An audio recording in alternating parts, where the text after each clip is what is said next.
राम तुम्हारा वृत्त स्वयं ही काव्य है, कोई कवि बन जाए यह सहज संभाव्य है। 11 तारीख को होने वाली राम लला की प्रथम प्राण प्रतिष्ठा की आपको अनेकानेक हार्दिक शुभकामनाएं। जैसा कि पिछले बार कहा था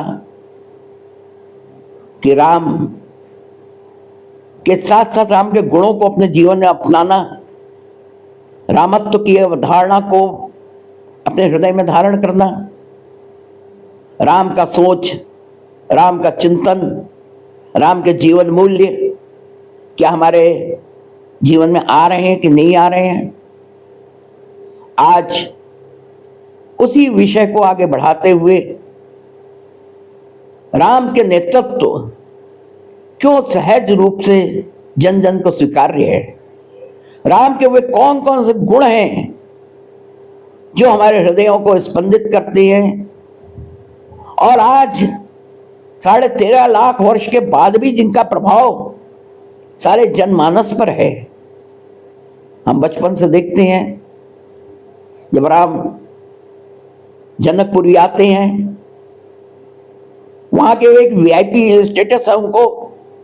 अयोध्या के चक्रवर्ती सम्राट राजा दशरथ के पुत्र हैं, उनके गुरु की आज्ञा से वह जनकपुर की वाटिका में पुष्पों को चुनने आते हैं गुरु की पूजा के लिए, विश्वामित्र की पूजा के लिए। उनके पास इतने अधिकार थे, एक वे राजकुमार थे, चक्रवर्ती सम्राट के पुत्र थे, चाहते तो वे पूरा बाग उजाड़ देते, मगर उनके जीवन का अनुशासन है, आत्म अनुशासन है कि वह माली से पूछकर, माली जो वहां का रक्षक है जिसने उन पुष्पों को उगाया है, उपजाया है, उनकी अनुमति लेकर राम पुष्पों को अपने गुरु की पूजा के लिए पुष्प लाते हैं। ये उनका आत्मनिशासन, ये उनका स्वयं का उत्तरदायित्व। अगर हम राम के जीवन से भक्त शबरी को, केवट को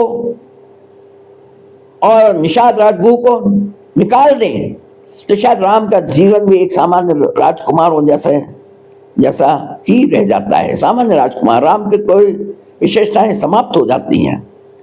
राम के जीवन की सामाजिक समरसता सबसे महत्वपूर्ण है। वो शताब्दी से उपेक्षित, तिरस्कृत, वंचित शबरी के झूठे बेर खाते हैं, केवट को गले लगाते हैं और एक प्रकार से निषाद राजगुह को अपना मित्र देखते हैं, उसको समानता के स्तर से उसके साथ व्यवहार करते हैं। ये राम के गुण जो सहज रूप से लोगों को स्पंदित करते हैं। कैसा उनका नेतृत्व है, कैसी उनकी, वो लंका को जीत कर आए हैं, रावण को मार कर आए हैं। इतना उस समय का रावण सामान्य नहीं, एक विश्व शक्ति था, उसको पराजित करके आए हैं। और कहते हैं उत्तरकांड में सारी विजय श्रेय अपने गुरु वशिष्ठ की और वानर भालुओं की झोली में डाल देते हैं।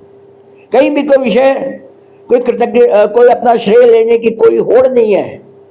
क्या कहते हैं, गुरु वशिष्ठ कुल पूज्य हमारे, जिनकी कृपा धनुष रण मारे। जबकि उनके कोई रोल नहीं है, कोई उनकी भूमिका नहीं है, वो अयोध्या से बाहर नहीं गए। वे अपने 14 वर्ष के उसमें अयोध्या कभी छोड़ा नहीं। अगर राम की अनुभूति है कि गुरु की कृपा, गुरु का आशीर्वाद हमारे साथ है। और दूसरी ओर वे उन वानर भालुओं का परिचय कराते हैं गुरु वशिष्ठ से। भय समर सागर के भेरे, ममित लाग भवन त्यागे, मरते से मुझे अधिक प्यारे। यानी अपने लिए कुछ नहीं रखते हैं। तो ऐसे राम जिनका निर्माण, 14 वर्ष का निर्माण, आंजनेय वीर हनुमान, प्रणव पवन कुमार, खलबन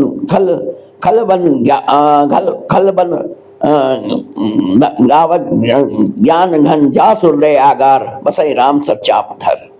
जिनके हृदय में राम का निवास है।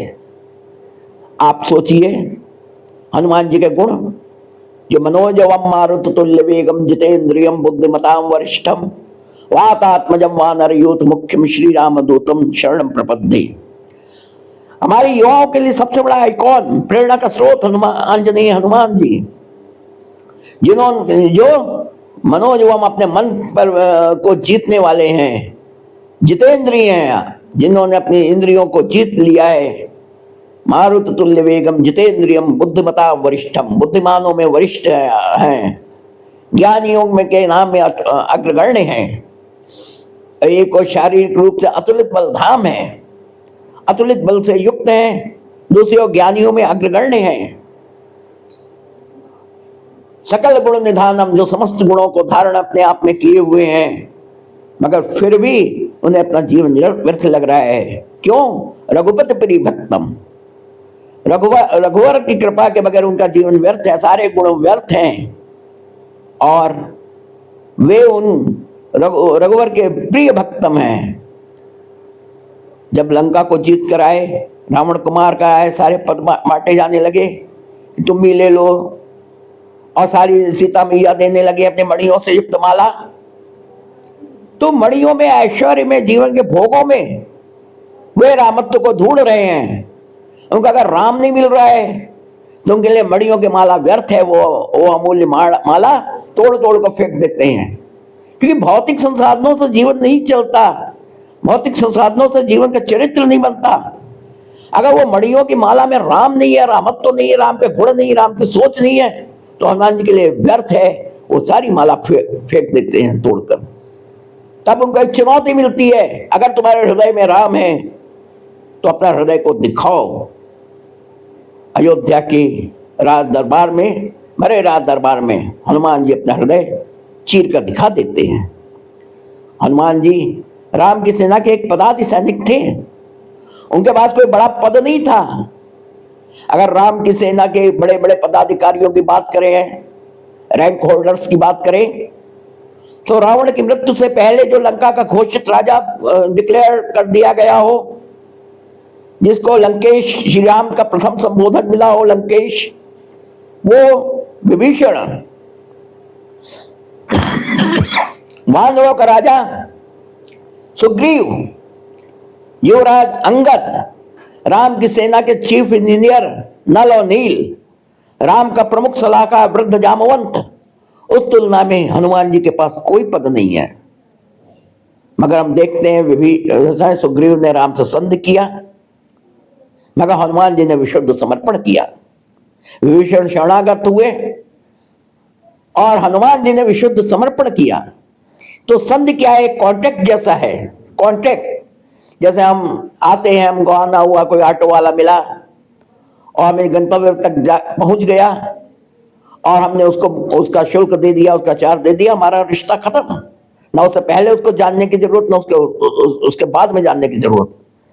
तो राम काज के बदले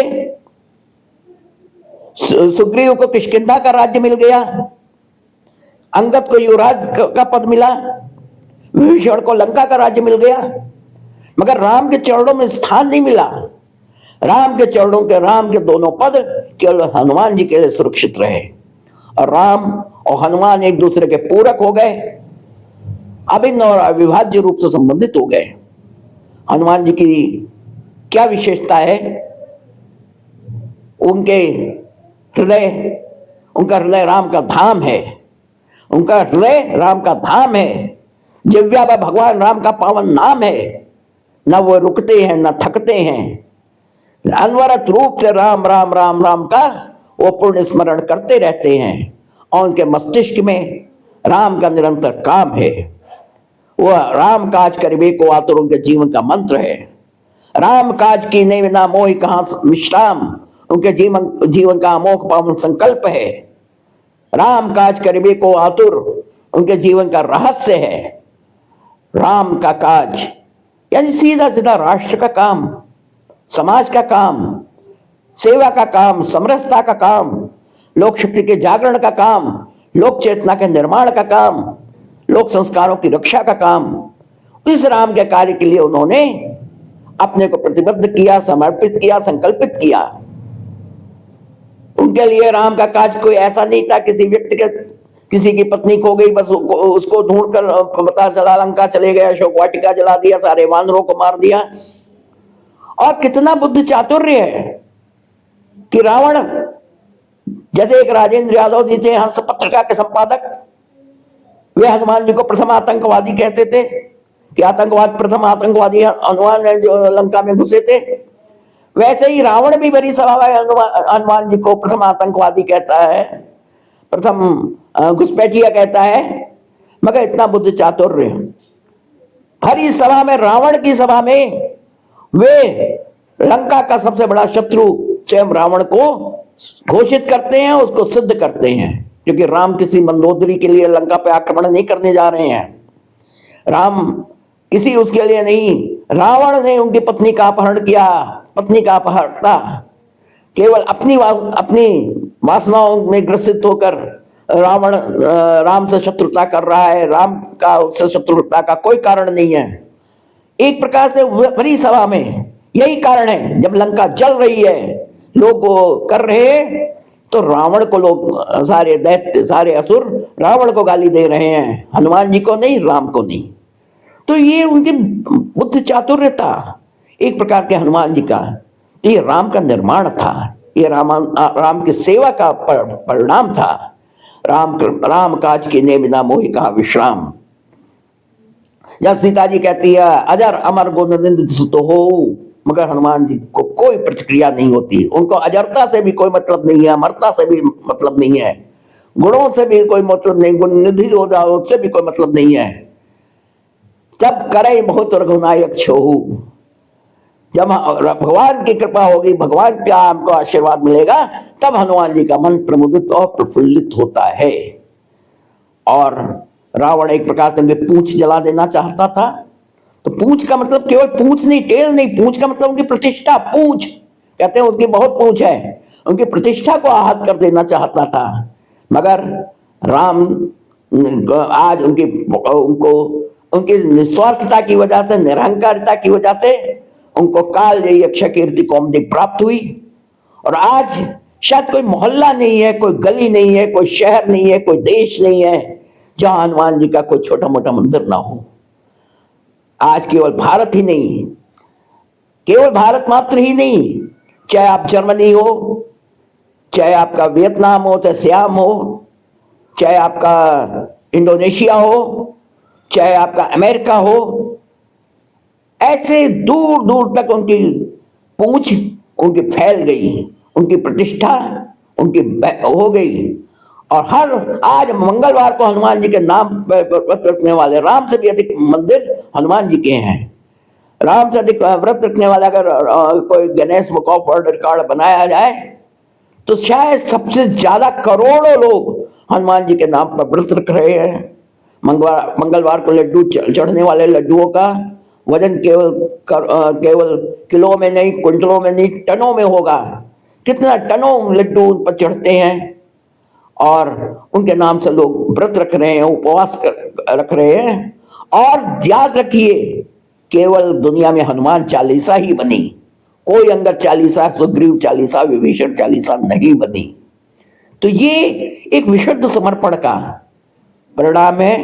राम हनुमान एक दूसरे के पूरक हो गए और राम की कृपा केवल निस्वार्थता को मिलती है, निरहंकारिता को मिलती है, लोक कल्याण और लोक मंगल के दिव्य भावना को मिलती है, लोक सेवा का जीवन व्रत अपनाने वालों को मिलती है, विशुद्ध समर्पण को मिलती है, विशुद्ध ध्येयवादिता को मिलती है। तो उस रामत्व के गुणों को, उस कृपा को, हम भी राम की कृपा को अपने आप में धारण करें, तो वो सुपात्रता को समझे, राम की कृपा कहाँ बरसती है, उस कृपा को हम अपने जीवन में धारण करें, रामत्व के पथ पर अग्रसित हो। यही प्राण प्रतिष्ठा का एक वर्ष पूरा होने का वास्तविक प्रसाद है। जय श्री राम, वंदे मातरम, जय श्री राम।